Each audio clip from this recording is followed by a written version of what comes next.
বিশ্বনবী বলেন আল্লাহর ৯৯টা নাম আছে, মিআতান ইল্লা ওয়াহিদা, এক কম ১০০। মান আহসাহা দাখালাল জান্নাহ, যে ব্যক্তি এই ৯৯ নাম মুখস্থ করে তার সিনার ভেতরে রাখবে, আল্লাহ তাআলা তাকে জান্নাত দিয়ে ধন্য করে দেবে। এবার বলেন আল্লাহর নামগুলো জানার দরকার আছে না নাই? এই নামগুলো আমরা জব্য মুখস্থ করব। এই নামগুলো আগে আয়ত্ত করতে হবে। এই নামের যে অর্থ সেটা অনুধাবন করতে হবে। এই নামের যে দাবি সেটা মানতে হবে।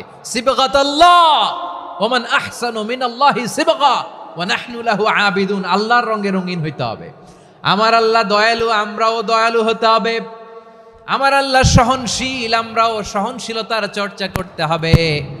আমার আল্লাহ মেহেরবান, আমরাও মেহেরবান হতে হবে। বিষ্ণু ঈসা ইসলাম আল্লাহর এই চমৎকার সুন্দরতম নামগুলো ধরে ধরে আল্লাহর কাছে চাইতেন। আপনি যখন দোয়া করবেন, আল্লাহর নামগুলো ধরে যদি দোয়া করেন, আল্লাহ ওই দোয়া ফিরায় দেয় না। সুবহানাল্লাহ বলেন।